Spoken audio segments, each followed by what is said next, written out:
Hey, how's it going, YouTube? This is Matty Ice of the Stone Family, bringing you into the Doorman's channel. We are here with Alan himself, who is the Doorman, and we're going to be doing an interview with him about his Texas Tyranitar. Hopefully, I got that right. I'm still getting used to the new names for the coaches and the teams. But we're going to be asking him some questions about his team, hard-hitting questions that are going to cut deep, hopefully. No, hopefully they're good, easy questions. But we're going to do the hardest question of the whole interview right off the bat, okay? Okay, I'm already ready for it.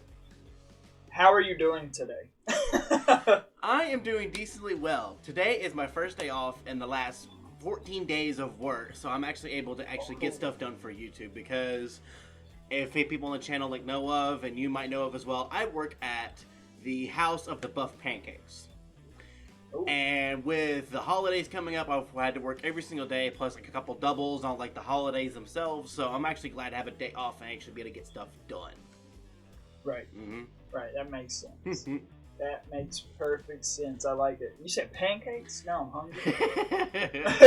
Wait, did I say the? All right. I meant the buff pancakes. Yeah, they're buff pancakes. Oh man, that makes it worse. All right, so. Jumping straight into the real questions of the thing, what made you decide to join the league for Season 3 here?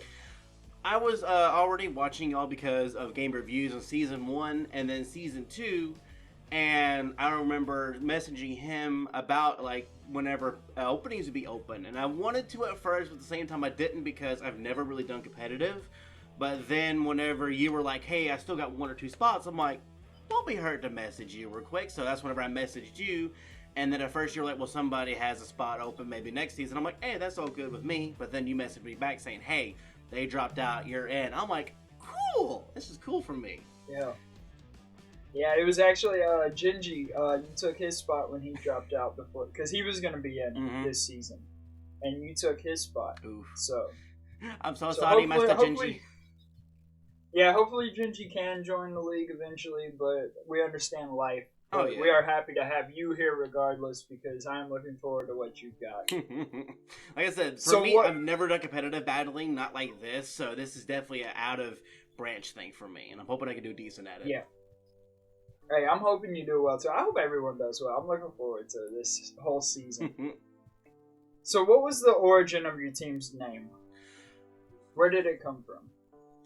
That one, it took me a while to figure everything out because I do live in Texas, and I'm like, okay, do I want to do something with Texas since I live in it? Because I noticed, I think some of you guys live in the states or close to the cities that y'all have picked.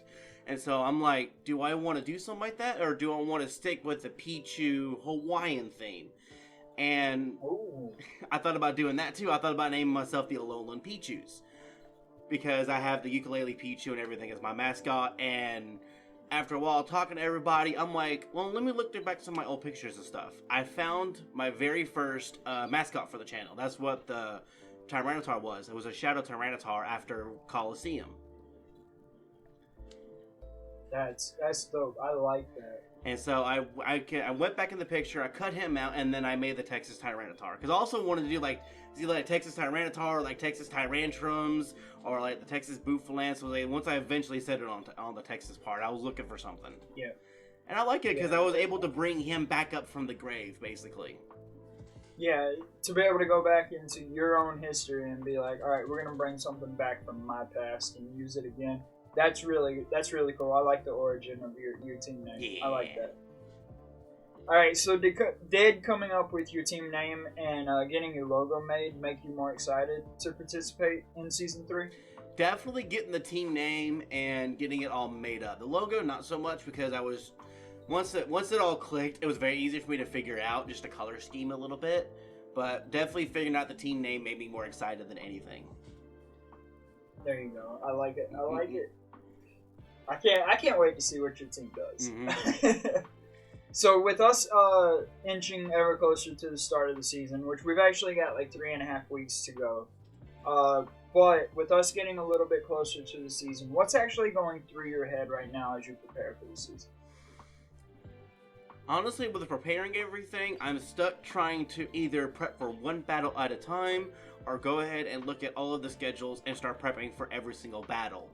So, like, I'm just stuck in that moment because I know my first opponent is going to be Landon, and I'm just like, he's got a really good counter to the team I picked. So that's why I'm still stuck at, do I do one battle at a time or do I do the whole thing? I took Landon on last season, week 1. Be careful. Or it's also the same time, I'm like, do I just prep for an everything, basically? Just go ahead and just have a whole battle plan set up for no matter who I face off against. Yeah, everyone's gonna have different strategies and how they do it. So definitely, you're gonna have to figure out where you fit in and where it goes for you. You know. Yeah. So I'm sure you'll get there. I wouldn't stress too much about it, and just be ready come week 1. Yeah, I'm coming after Landon. There you go. So how are your preparations as far as like training, building your team, getting them EV trained and IV trained and all that? How's that going so far? That's not going good because work with the holidays and everything. I'm still trying to get them all to level 100. I think I've only got like 3 or 4 Mons left. And I've been doing like the Dynamax raids and stuff, like getting their Dynamax levels up and getting them level 100 so that I can go to the Battle Tower with the bottle caps and get them trained up. Right. As far as EV trained, I think that's where I'm going to have to do battle by battle and play a little bit of catch up just because of the fact that I wasn't able to prep as much as I would like to right now. Well, I can give you a quick recap of how to do it quickly. Obviously, I'm not going to do that in this, but I can help you get EV training done in like 20 minutes per Pokemon. Yeah. So, if you want some advice, and Guanako's got a way where he does it in like 7 minutes, so if you want to talk to him as well, just to help you out. Yeah, definitely. Because also, I'm we going are to change their competitive EVs and different strategies depending on the opponent, too. Exactly, and we are competitive guys, but we do want everyone to be competitive as well. So we do help each other out. There's nothing wrong with that. Hopefully no one gets too mad about that. I don't think anyone will, but yeah, we're trying to help each other all be competitive and have fun with it because we all are friends here too. Mm-hmm. All right, so do you have any specific goals for this season that you would like to accomplish? I want to make it to at least the semifinals. Oh, as a newcomer, as a newcomer, that'd be kind of cool if I could at least make it to the semifinals. Like if I make it to the finals, that's amazing. But I at least want to try to make it to the semifinals because my team I developed, I will say this, I got it from playing Insurgents, the Elite Four. One of them had a Sandstorm team, the other one had a Trick Room team. So I looked at both of them together. I'm like, I could combine the two. And so that's how I came up with the team, and that's why I'm hoping with those two, with that team I've made, I can at least get to the semifinals. That is my goal, if anything. My guy's goal skipped over everything. Like, people are usually like, winning record for the season, playoffs, you know, and he's like, semifinals. Look, no, I don't see myself between Guanako and Derek. I'm like, but I'm like, I'm going to try as hard as I can. I just want to at least get third or fourth. Yeah, there you go. Hey, that's not a bad place to be, though, you know, because you got other tough competitors, and, I mean, I think I've got you up there, actually. I'm not sure. I'd have to go back and look at my paper where I wrote it down. But I think I got you doing pretty well, so. Yeah. Alright, so, looking at the team you drafted, first off, how do you think your draft went? And did you have a plan heading into your draft? I know you were talking about the Sandstorm and Trick Room team, but you don't have to get too specific if you don't want to spoil anything. Oh, no, it's one of those, I had most of it kind of planned out, but whenever Offline Nuzlocke came into being like the coach, I kind of touched base up with him, and he helped me draft it up a little bit more. I know during the draft, 4 of my top picks did get picked, but that's why I've developed backups just in case. Like, I know my top 4 was Hippowdon, Mandibuzz, there was 2 more, the Ferrothorn I wanted to get, and then there was another one, I can't remember what it was exactly.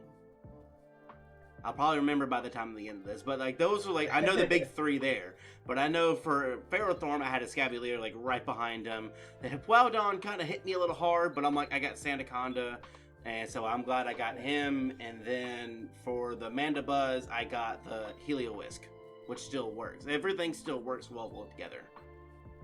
There you go. So you did have some picks stolen, and from the sounds of it, because this leads right into the next question. So you were able to adjust to those changes you needed to make pretty quickly? Yeah, especially after like one of them I kind of picked, I was like, oh, flight help! I started typing. I'm like, which one? I'm like, okay, I think I go this or this. I'm thinking this one, but just to make sure. And he's like, yeah, you go with that one. You're right on that. I'm like, oh, cool. And then other times I'm just like, oh, crap. It was Gastrodon was the last one I got stolen from me. I was going to pick him. I went to Seismitoad. And shout outs to Offline, by the way, because he helped a lot of guys out, and he did really well about not picking favorites. He did really well, knowing that one guy was going to be taking this, and he didn't go spoil it to the other guy and be like, look, get that off of your board. You know, he did really good about that. So shout outs to him because he helped coach a couple of different guys. Yeah, I remember whenever everybody was drafting, the Gastrodon got picked. I'm like, okay, I could try Swampert out. Swampert got picked. I'm like, there's Seismitoad and Quagsire left. Then Gamer picked Quagsire. Seismitoad was the last one. I'm like, I have to get him. He became priority number one because I'm like, he's the last one. I mean, I don't know if Wishcash is in Sword Shield, but either way, I'm just like, I need a water ground type. Yeah. So how are you feeling about your team overall that you were able to draft? My team overall, like, it's not really my top picks, but I can still do a lot with what I've got. I can still come up with sneaky shenanigans and kind of throw some people off here a little bit. Is what I'm expecting to do. I'm expecting to kind of like do something one week and they do something completely different next week. Is why I'm glad I picked the two kind of subclasses there, because then it's like, which one to prepare for? The Sandstorm or the Trick Room? Which one do I want to try to prep for? And it could be the other way around. I know when we were talking in a couple of Discord calls, people were asking me, like, who do you think could be a sleeper? And every time someone's asked me, I was like, Doorman. Because your team worries me a little bit. I don't think we battled this season. I can't remember, to be honest. But if we do, I'm going to have to prep really good for that match. Yeah, because that's why I love the two subclasses in there, because I'm like, you don't know which one I'm going to do. That's where the mind games come into play. So, is there a specific Pokemon on your team that you think others should keep an eye out for, like maybe a sleeper Pokemon? I'll have to say two of them, if I had to pick two of them, would be the... Don't know how to pronounce his name. It's the Ultra Beast I got. It's the Skatataka, I believe is how you pronounce it. Stackataka. Stackataka. Him and... I don't even remember all the Pokemon I picked for the team. Like, I know them, but, like, I don't memorize them. Let me see. Let me go back here. That and the Renucleus, I think, a little bit. Between those two, yeah. Oh, yeah. Yeah, you got a good setup with Trick Room right there. Like, just them two together. Oh, that could be a powerhouse, man. Oh, yeah, definitely. So, do you think you might possibly have an MVP candidate? We saw Cinderace win it in Season 1. We saw Kartana win it in Season 2. Do you think maybe the MVP could come from your team this season? And if so, who do you think it would be? I don't necessarily think I would have the MVP. If it would have to be anything, maybe either like Dracovish or, again, the Stackataka. Just because of that Trick Room. Because with the Trick Room, him being so slow, that'd be really good. Yeah, that's gonna help your team out a lot. If you can get that Trick Room up and get him out there and, you know, start doing some damage, you know, get a couple kills with him, maybe take an early MVP lead in the season. Maybe, yeah. So, from the sounds of it, I'm gonna guess you're pretty confident about your ability to use your team to its fullest potential, aren't you? About 85%, because I think one of those, like, especially some of the more like series I've had to do and other stuff like that, I've gotten more better with Pokemon. But like I said before, I've never done competitive battling, so like I can make all the plans I want to, but then one thing could go wrong and it just completely destroy me. So that's why I'm like, I'm pretty confident, but I'm not up against the AI this time. It's another person. And that's more of what I'm more nervous about than anything. It's just the fact that it's another person instead of an AI. Yeah, and you got to make predictions and stuff like that. Alright, so moving back to the divisions. You are in the Dynamax division. You're with myself, the Atlanta Breviary. Always More Videos, Kentucky Kinglers, Infernomen, Iowa Incineroar, Essex Espeons. I keep making that mistake. who is Pokepage, and Tijuana Gengar, which is Latin Luigi. Mm-hmm. What were you thinking? What were your thoughts when you first saw the competitors in your division? I know as far as last year's runner-up, Derek, as soon as he got one Pokemon picked, he had to go and copy another team because I guarantee all of his other Pokemon got picked, so I thought that was funny. As far as everybody else, like, I know Infernomen's team is kind of scary. Your team has got some powerhouse like the Togekiss I'm looking at right now. I've used one before. The Stormy, Arcanine, Alakazam, Pokepidge. I think Offline noticed that he had a really thick team. And then Luigi's got some power too. He stole my Amanda Buzz, so I'm like, I need a little payback. Alright, and to make things clear to everyone, you don't battle all of your division opponents. You're only going to take on 3 this season, and then you're going to have 2 cross-division opponents. Yeah. So, you're not going to battle everyone this season. So, but did seeing your division make you more excited for the season to start? Oh yeah, definitely, because I hate to keep bringing it up, but like I said, that first battle against Landon, that one's going to be a really good battle if I can manage to win against that. Because he's got some decent counters to me. If I could do that one's going to be really cool. And then for week 5, because Derek copied Crobat's Rain team, I think that's going to be fun. Sand versus Rain. I think that's going to be really fun there. Yeah, that'll definitely be interesting. Very excited to see that match. I think... Go ahead. No, you're good. It's also not in my Dynamax division, but just the way the scheduling is, I have to go up against Gamer. We're doing a cage lock too. Well, I think that honestly leads into the next question perfectly, because I think I know the answer to this next question. Is there anyone in the league that you would consider your rival? Definitely Gamer. Like I said, we've done the same thing. We're doing a cage lock right now. That was funny whenever we both saw the schedule. We're both like, hey, we're going to beat each other. And so it's kind of cool how like the rivalry from the cage lock is going to come back into that week schedule there. That's going to be really cool. Yeah, that's exciting. I don't make the schedule purposely to fit anything. There was 2 matches that I did. I'm willing to admit that. There's 2 matches I forced into the season. But beyond that, everything is roll of the dice. I literally roll a dice, and it's like 6 versus 2. Okay, that's who's fighting. Yeah. You know what I mean? Oh, yeah, definitely. But there were 2 matches I forced. Beyond that, yours and his match happened to be roll of the dice. Lucky just happened to fall that way. Oh, yeah, no, that's why I'm just glad it was. I'm like, cool. We're facing off each other more than one way. And I was watching him a lot during the second and first season, so I'm like, I kind of know how he does a little bit. I'm hoping to see what I can do against him. Yeah, it should be fun, especially with you 2 knowing each other so well. So with the playoffs this season, we're going to be getting rid of the divisions come playoff time. Top 4 teams from each division makes it. Then divisions are out the window, and you know how we're going to set it up that way. That means you could face anyone at any time, okay, come playoff time. In the playoffs, is there anyone from the other division that you would like to face that you're not facing already? I know right now what I'm not facing. I don't know if I just want to torture myself, but if I had to pick anybody, it would probably be Guanako. Oh, that's a bad idea. Like I said, it's probably the worst idea I've had, but I want to try my luck against him. Like I said, I don't think anything's going to happen good, but I just want to...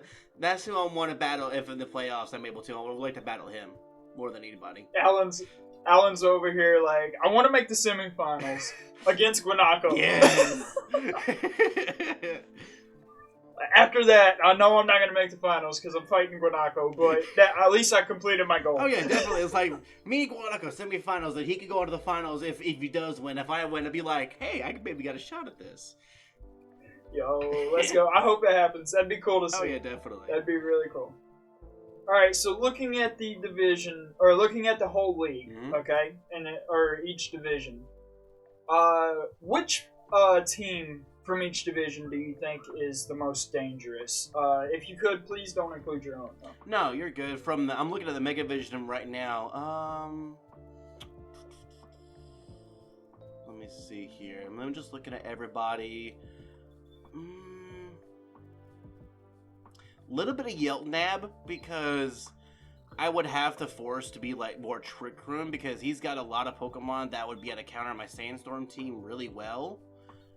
And so like probably Yeltneb from the Mega Division, and from the Dynamax Division, either you or Landon, one of the two, is a little bit of a tie, because y'all got some counters to a lot of my stuff here. Okay. Yeah. That makes me feel a little better. I'm included. Yeah. All right. So on the flip side of that, okay, what team do you think might be underestimated? I know, honestly, for me, it's a little bit of nostalgia, but I think like Game Reviews, I think he's been studying a lot of everything as far as the Mega Division, so I think he's going to be a little bit underestimated because of his past. And then I don't know how much Pokepidge has done as far as competitive battling, so I don't think he's really going to be underestimated, but he's going to be one of those to look out for. Okay, there you go. Yeah. All right, and we're actually already to the final question. This one went pretty quick, guys, but it's still fun. Oh, yeah. What a wonderful interview so far. But we're going to bring this question back from the previous 2 seasons to end off this entire interview. Why are you going to be the champion of the Elite Battle League at the end of Season 3? When I do become the champion, it'll just be about 60% of like the hard work I put into trying to strategize against everybody with the team and all that, and then 40% of it going to be luck. It is going to be RNG at some point. There is, no matter how much strategy you all do, it just matters about, at the end of the day, RNG. So the RNG was just in my favor. There you go. There's your reason that the Tyranitar are going to be the champion, guys. Anything you would like to plug for your personal channel right now? I think by the time this is out, my new series should be out, so go check out Pokemon Giratina Strikes Back. It is a ROM hack, and I'm doing a Nuzlocke version of it. I'm interested. Alright, well, there you go, ladies and gentlemen. That is our preseason interview with the Doorman, the coach of the Texas Tyranitar. Be sure to show some love his way, along with the other coaches in the Elite Battle League, whose links should be in the description below, as long as Alan does his job. Yep, yeah, I was going to be like, I'm going to put everybody's links down in the description below for everybody in the season. But we look forward to everything you're going to bring to Season 3 for the Elite Battle League, Alan, and appreciate you doing this interview. No problem at all. It's been kind of fun, actually. And that's going to be the end of this video, guys. Hope you all enjoyed. Hope to see you again. Hope you all have a great day. And until next time on the Doorman's channel, Alan will see you then. Later.